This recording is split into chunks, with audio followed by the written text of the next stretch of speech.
What's going on, CK Nation? This is your boy, the Boss Man CK, and on today's episode of the CK Motorsports Full Throttle, we're taking a trip down history lane for NASCAR, I would call it, as we go down to see one of the most loved tracks here in North Carolina and probably loved in America.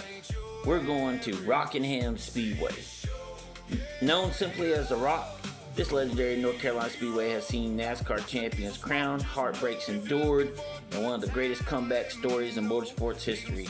Buckle up as we explore the rise and fall of the rebirth of The Rock. And we're all gas and no brakes. And we're always full throttle for Kyle. So let's get to it.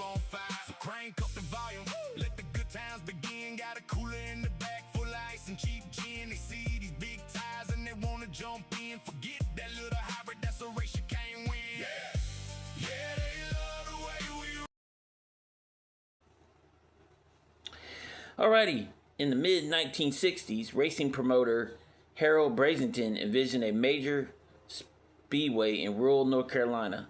Pretty much where he wanted to put it at was in Richmond County, but it would be in between Rockingham,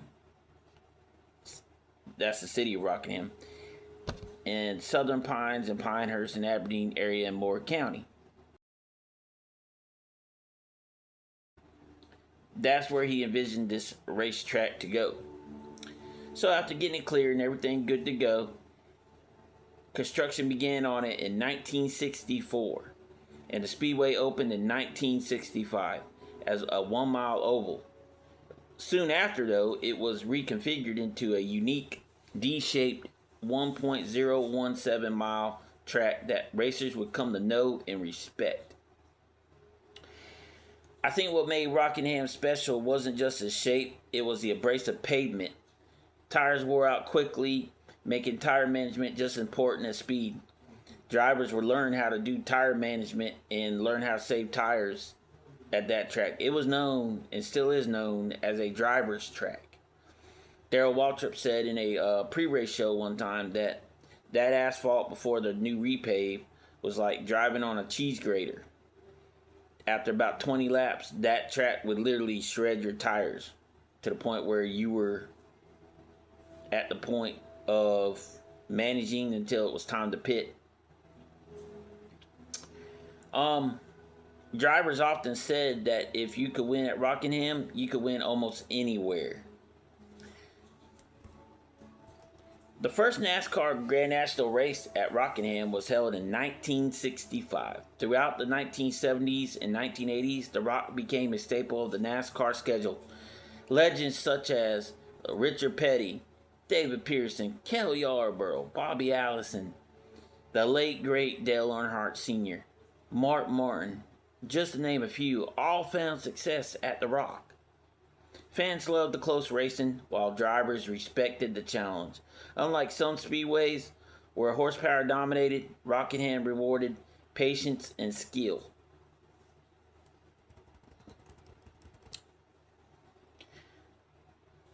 And one cool thing about Rockingham that they still have out there today is what they call the Winner's Rock, which is right outside the track near the office, the ticket office, right there going into turn one. They have everybody that's ever won at that track's name on that rock. It's pretty cool to see. I think one of the most famous moments came during the 92 season when we had a championship battle going on between Alan Kulwicki and Bill Elliott. I don't know necessarily if it came down to the season finale at the Rock, but it was definitely a huge thing to watch. And that battle was also taking place at Atlanta as well. That Kulwicki's strategy and determination helped him secure what could be, in the coming weeks, one of the closest championship victories in NASCAR history. And one of his only championships, as later on the next year we lost the late great Alan Kulwicki in a plane crash. Another memorable moment that occurred was in 2001. Just a week or two after we lost the late great Dale Earnhardt in a crash at Daytona, we were all questioning and wondering, what do we do?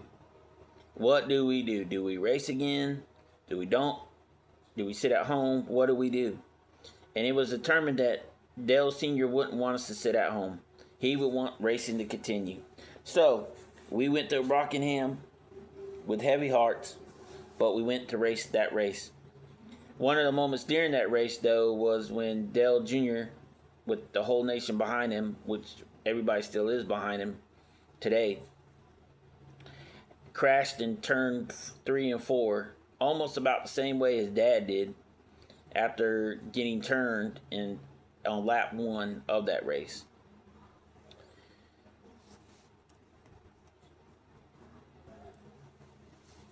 The next day, after a rain delay, we had one of the greatest victories in NASCAR history as Steve Park drove Dale Sr.'s number 1 Pennzoil Chevrolet that he owned at DEI to victory lane. And that race became one of the most emotional gathering point for drivers, teams, and fans. Also, Rockingham has also become the site of countless victories, surprise winners, and dramatic finishes. But like I said, that one was most memorable because Steve Park said, "I did it for Dale." And as you saw at the end of the when he was doing his victory lap, he held the number 3 hat out the window. Also, he said Dale taught him about that place. Don't use the brakes, just let off the gas and you'll win.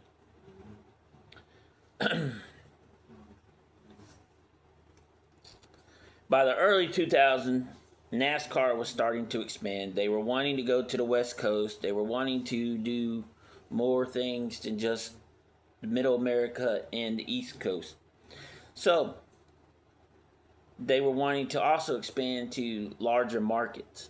So, tracks in cities such as Las Vegas and Texas, Fort Worth to be exact, were becoming priorities. Rockingham's race dates were eventually transferred elsewhere. Yes, we went from 2 races, one in the spring and one in the fall, to one in the spring, and then all of a sudden we didn't know what was going to be. In 2004, NASCAR held its final Cup race at the Rock. For many fans, it felt like the end of an era. At the track, a track that hosted NASCAR's biggest stars for nearly 4 decades, soundly found itself without the sport's premier series.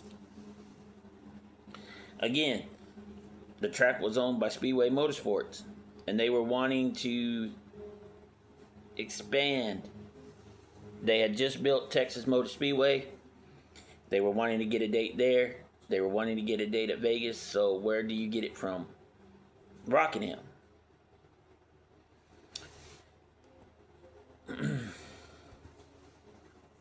The years following NASCAR's departure was difficult. And it was, especially me being a fan, that's my favorite track ever. Ownership changes, financial struggles, and uncertainty surrounded the facility. Yet despite the challenges, racers and fans never forgot about the Rock. The track continued to host testing. It did, when it was bought by new owner Andy Hillenberg, it did host ARCA Series. The Truck Series did come back there from, I think it was 2010 all the way to 2013. Grassroots support kept the hope alive that one day Speedway could return to prominence. Yes, I did attend one of those races. I attended the ARCA race, and I watched Parker Klingerman put on a show and dominate that race and ended up winning. I also watched what they call the Street Stock Series, Frank Kimmel Street Stock Series, and the Polar Bear 150, which, by the way, fans, never in my life have I experienced anything that classic and that crazy. Yes, they put 99 cars on the track that day. You heard me right, 99. And they were all old school street stock cars. Matter of fact, one year Kurt Busch even participated in that race.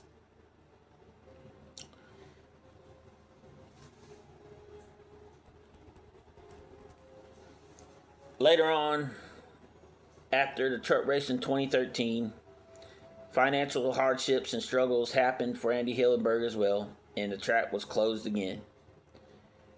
with nothing, with no insight of what was going to happen. Was the track going to be revived again, hopefully? What?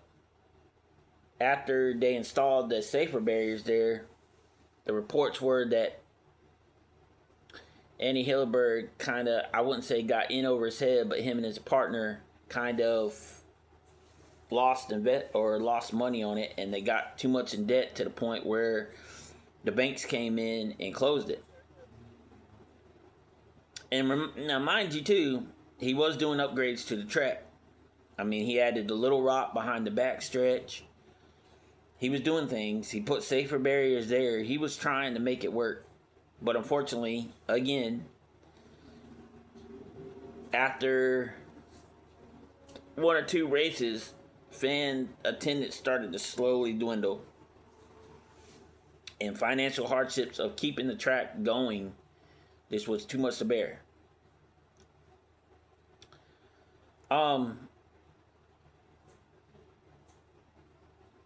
In recent years, when an investor bought it again from Raleigh, track improvements started happening.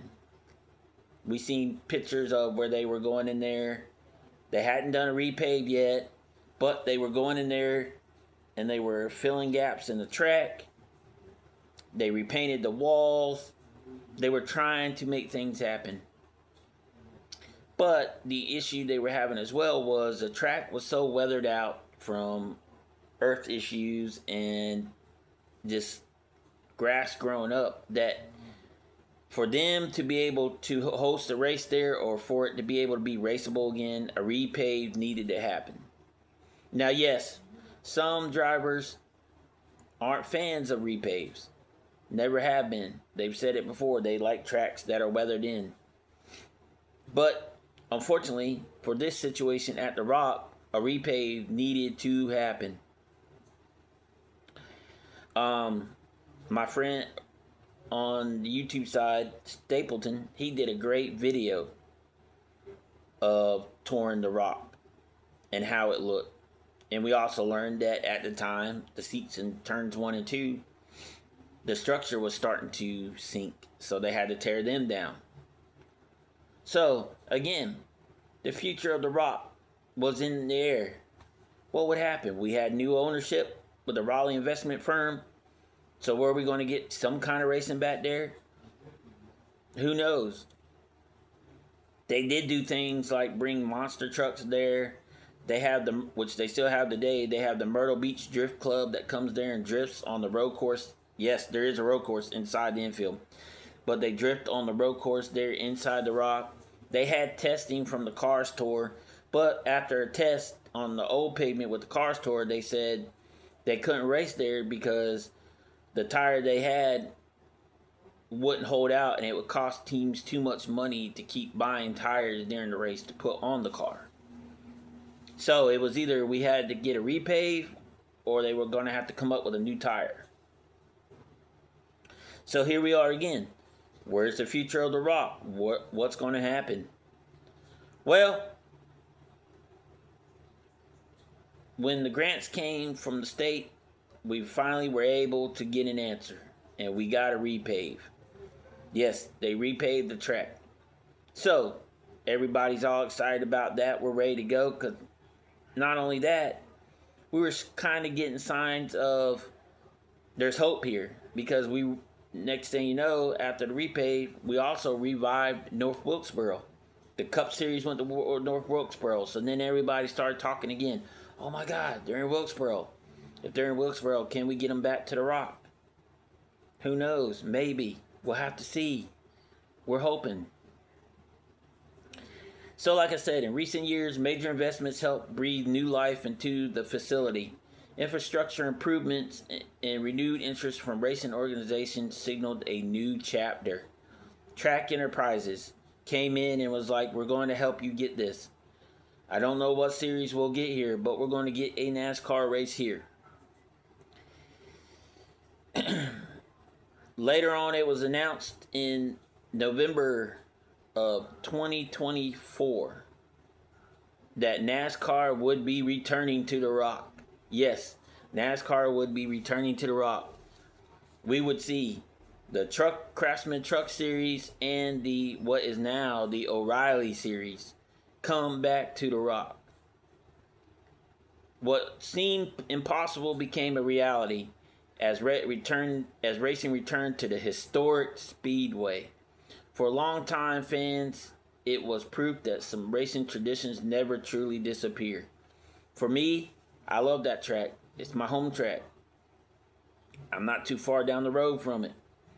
Like I've said before on numerous full throttles, even the diecast full throttle that I did, I said I seen my first race there. It was at the time called the Busch Series, but I seen my first race there. I watched Mark Martin win at that track. Then I have a picture that my pops gave me that we got after the Busch race. They used to have a practice time for the Cup Series called Happy Hour. Yes, Happy Hour. And I don't know how he did it, but the timing was right, but it was phenomenal how he did it. But he was able to get me a picture of Dale Sr. coming off of turn 2 when we were sitting on the backstretch watching Happy Hour, because back then, after you watched the Busch race, you were able to stay and watch Happy Hour for free. Which, matter of fact, I have that picture. Hold on.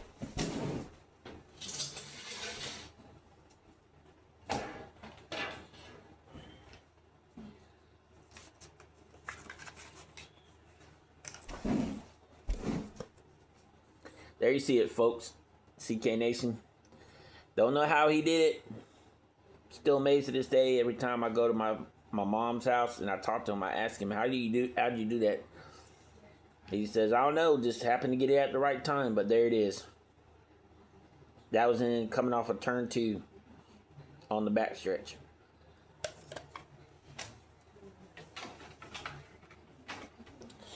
But anyways,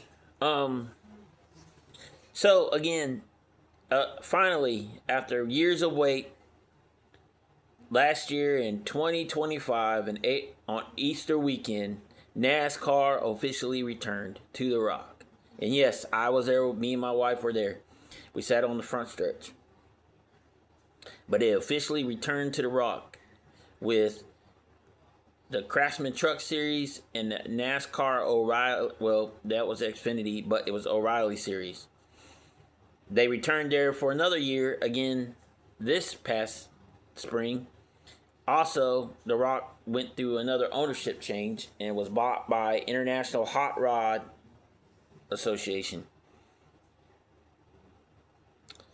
So, from its opening in 1965 to championship battles, legendary drivers, years of uncertainty, and inspiring comeback, Rockingham Speedway remains one of the crown jewels of American motorsports. And we still hear it today. Even with the new next-gen car, when are we going to go back to the Rock? When is the Cup Series coming back to the Rock? Well, if you want to know my opinion, by updates that I've seen, by everything that I've seen, by me being there in person, I think honestly, even with the new car, we're still a few years away from Cup Series going to the Rock. Now, I'm not saying it won't happen, because it could. But right now, we're just a few upgrades here and there. Few upgrades on the next-gen car and the short track package. We're a few years from that. And yes, when I say short track, it is no longer a 1 mile speedway because of the safer barriers being installed.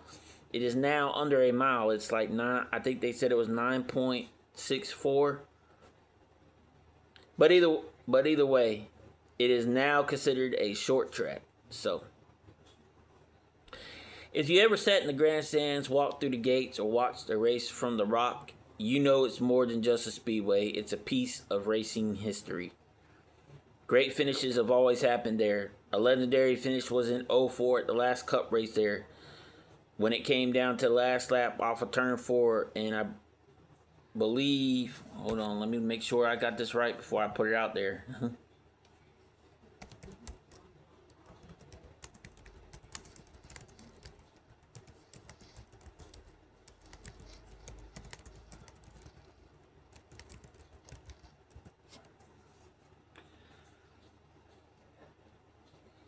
it was Matt Kenseth winning that race over what then was a young Casey Kane by just 0.01 seconds.